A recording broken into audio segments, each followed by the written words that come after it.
I thought I knew what loneliness felt like. Sitting in my studio apartment in Portland, eating microwaved pasta while my phone stayed silent on my 29th birthday. That was lonely.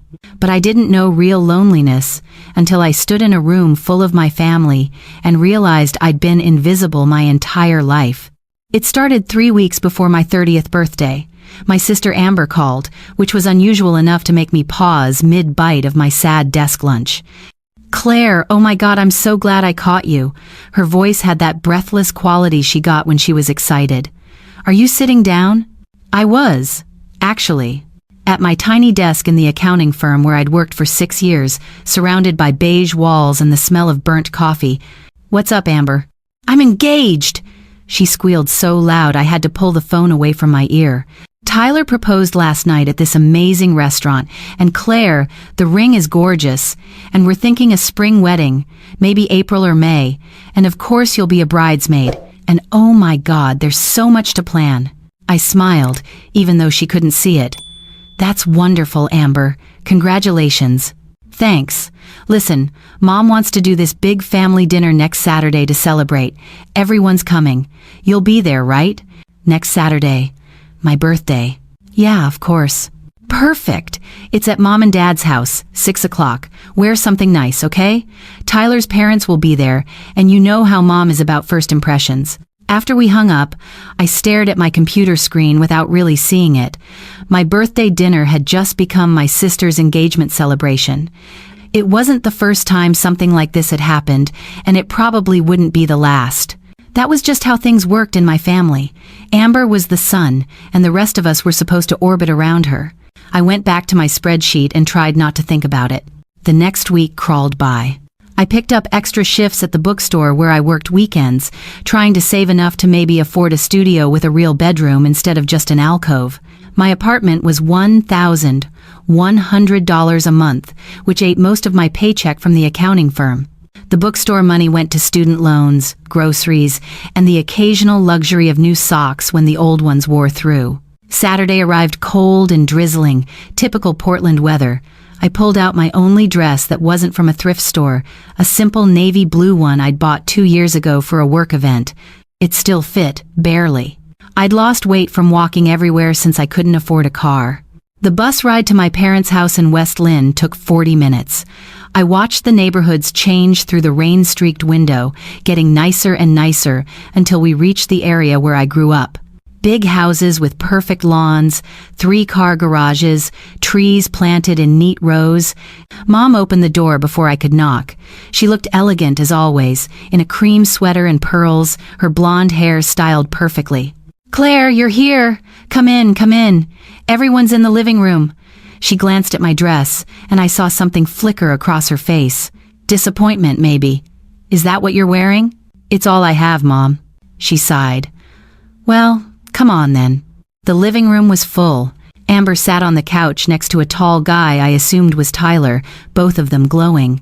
My father stood by the fireplace, already holding a glass of scotch. Aunt Linda and Uncle George occupied the chairs by the window. And there, in the armchair that used to be his favorite spot, sat Grandpa Joe. I hadn't seen him in almost a year. He looked older, more frail, but his eyes were still sharp and bright. When he saw me, his face lit up in a smile that made my chest ache. "Claire Bear." He used my childhood nickname. "Come give your old grandpa a hug." I crossed the room and bent down to embrace him. He smelled like peppermint and old books, exactly the way I remembered from all those afternoons we'd spent together when I was little, before everything changed. "I missed you, Grandpa." "Missed you too, sweetheart. Sit, sit. Tell me everything. How's work? Still at that accounting firm?" I perched on the ottoman near his chair. "Yeah, same place. It's fine. Steady." "And what about fun? You can't just work all the time. You're young, Claire. You should be out living life." I smiled. "I do okay, Grandpa." "All right, everyone." My mother's voice cut through the conversation. "Dinner's almost ready. Why don't we gather in the dining room?" The dining room table was set like something from a magazine. Fine china, crystal glasses, cloth napkins folded into shapes I couldn't name. A massive floral centerpiece dominated the middle of the table. Everything looked expensive and carefully arranged. I found my seat near the end of the table, between Uncle George and an empty chair. Amber and Tyler sat at the head, next to my parents. Grandpa Joe settled into a chair across from me, and for a moment, our eyes met. He winked. Mom brought out course after course: salad with pear and candied walnuts, butternut squash soup, herb-crusted salmon with roasted vegetables. Conversation flowed around me, mostly about wedding plans, venues and flower arrangements and guest lists. "We're thinking the Columbia Gorge," Amber said, her eyes sparkling. "There's this beautiful venue right on the river.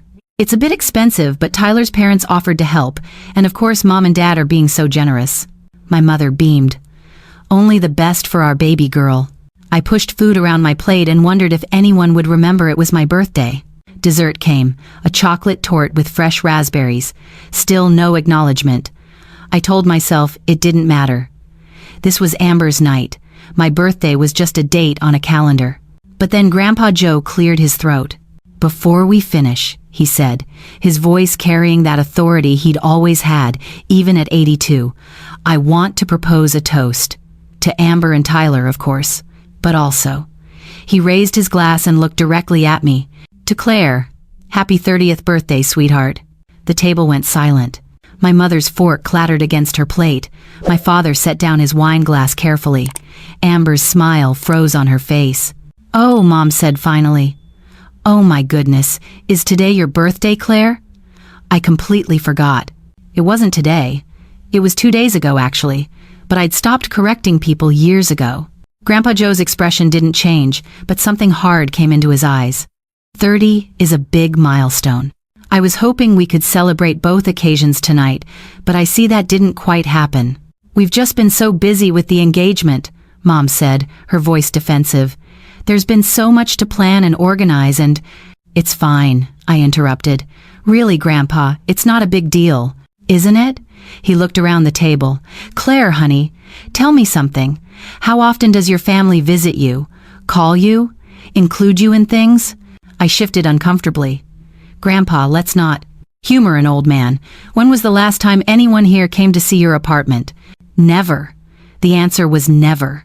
No one had visited me in the 6 years I'd lived there. "They're busy," I said quietly. "Are they?" He turned to my mother. "Margaret, when was the last time you called your daughter just to talk? Not to ask her to do something or inform her of family events, but just to see how she was doing?" My mother's face flushed. "Joe, this really isn't the time or place." "I think it's exactly the time." His voice was gentle but firm. "Do you know what Claire does for a living? What her days are like?" "She's an accountant," my father said, speaking for the first time. "At some firm downtown." "Do you know which firm?" Silence. "Do you know she also works weekends at a bookstore to make ends meet? That she's been paying off student loans for 8 years? That she walks 40 minutes to work because she can't afford a car?" "How do you know all this?" Amber asked, her voice small. "Because I visit her, because I call her, because I listen when she talks." Grandpa Joe's eyes swept the table. "She's been invisible to all of you for so long, you've forgotten she exists." "That's not fair," my mother protested. "We love Claire. Of course we do. She's our daughter." "Then act like it." The words hung in the air like smoke. I wanted to disappear, to sink through the floor and vanish. Everyone was staring at me now, and I didn't know where to look.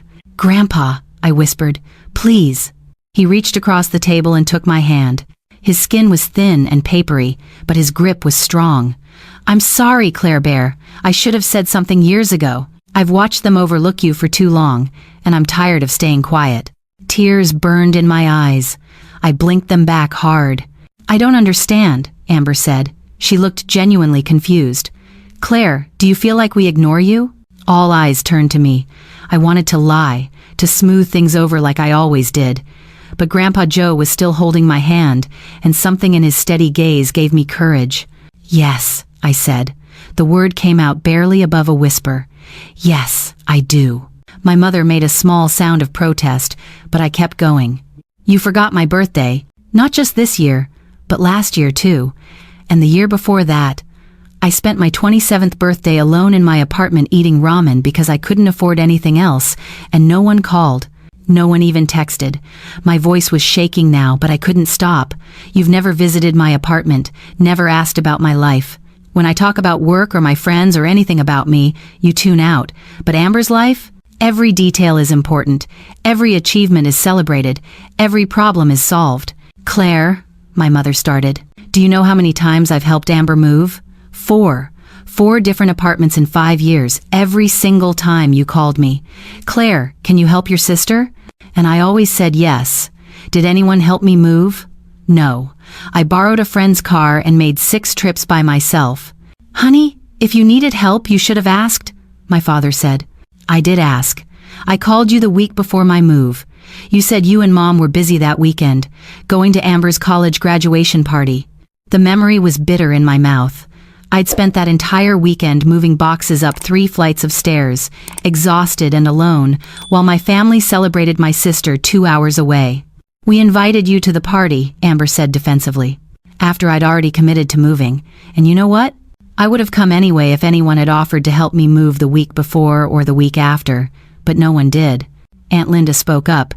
Claire, sweetie, I think you're being a bit dramatic. Your parents love you both equally. I laughed, and it came out bitter. Do they? Amber's education was fully paid for. Private university, sorority fees, study abroad in France. I got 2 years at community college before I had to start taking out loans because the money ran out.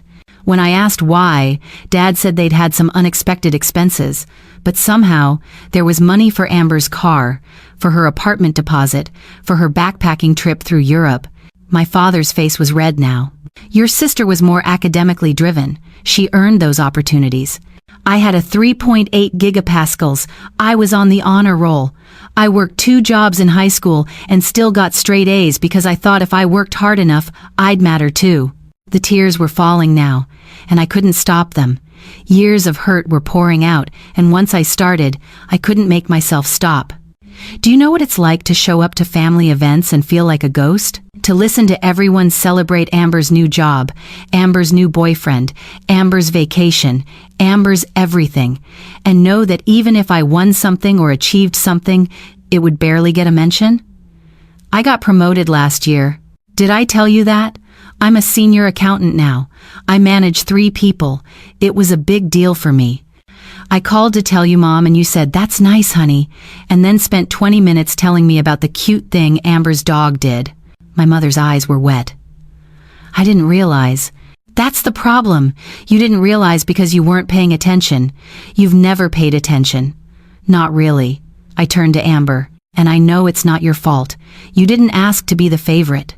But you also never noticed that I was drowning while you sailed by. Amber was crying now, too. Claire, I'm so sorry. I really didn't know.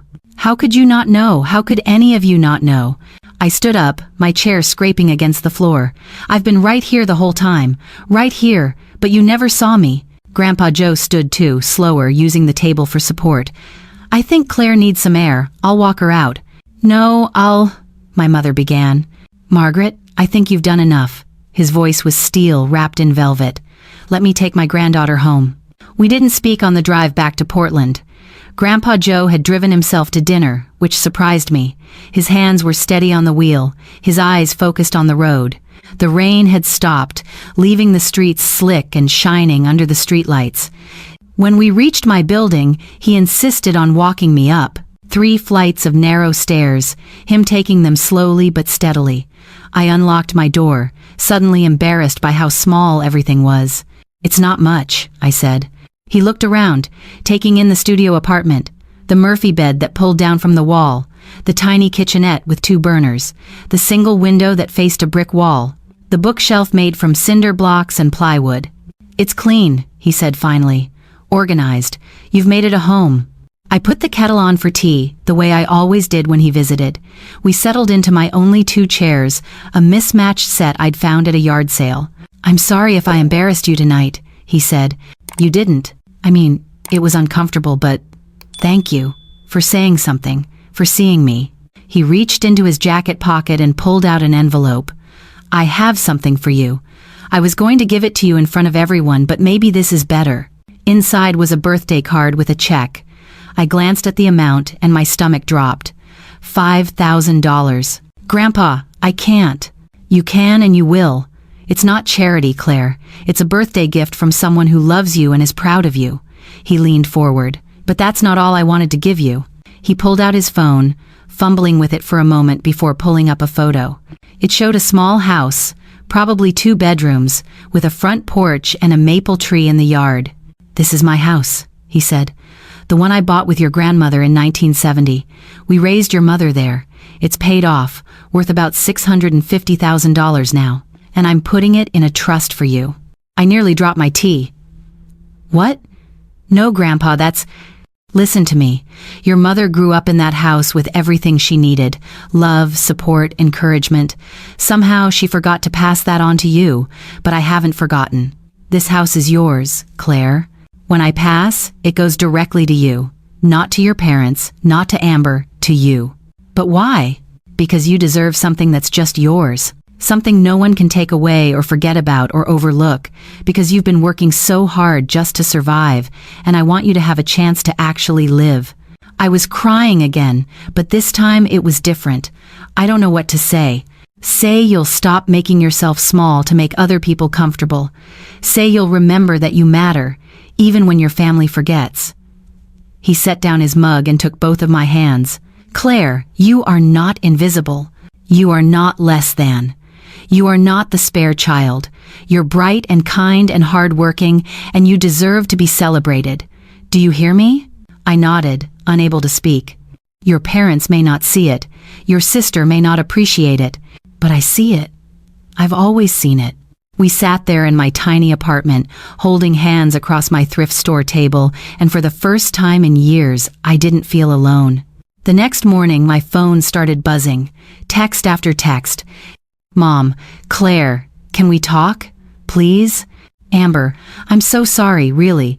Can I take you to lunch? Even Dad. Claire, your mother is very upset. Call her.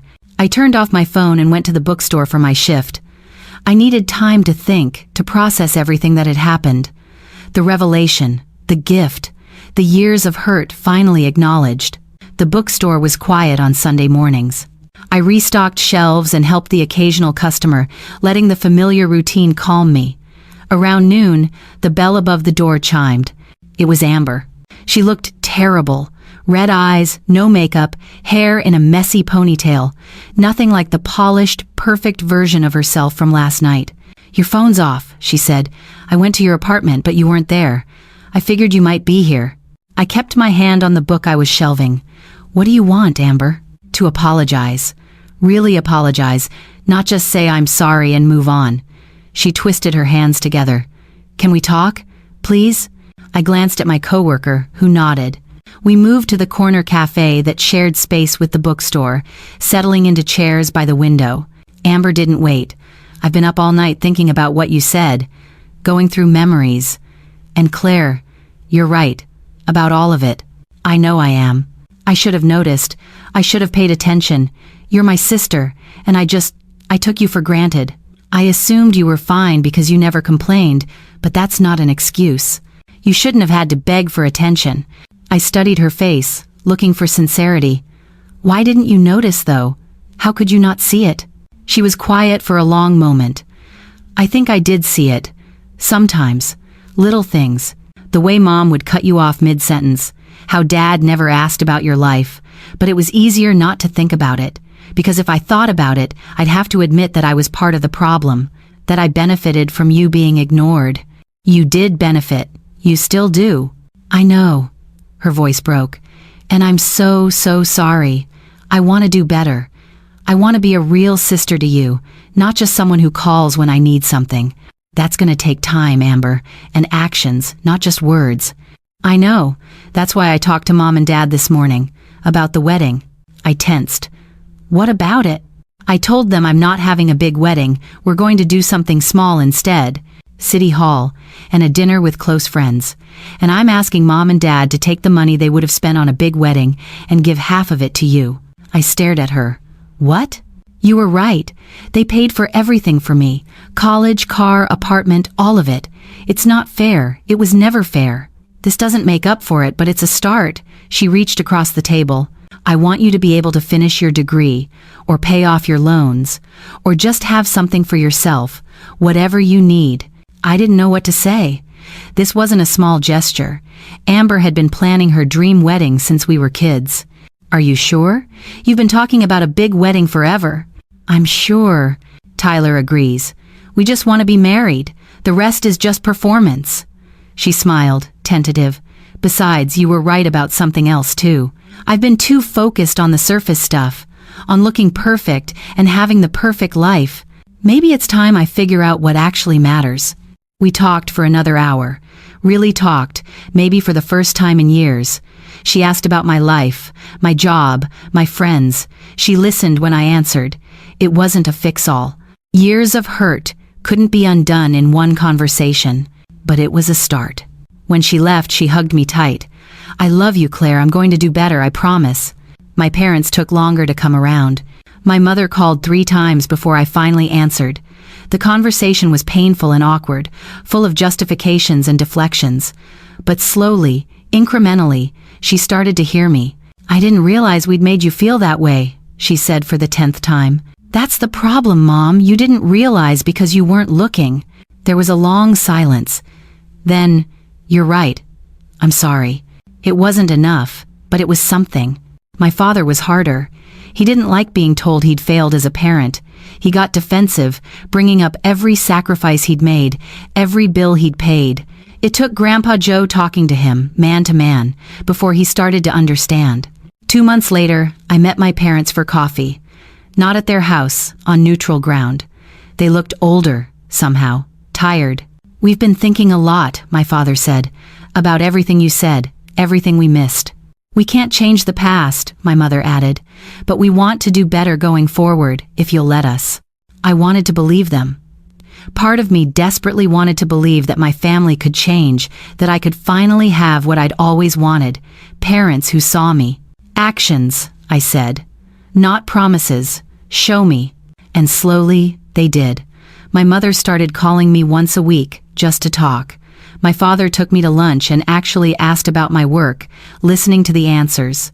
They came to my apartment finally, and my mother cried when she saw how small it was, how I'd been living. It wasn't perfect.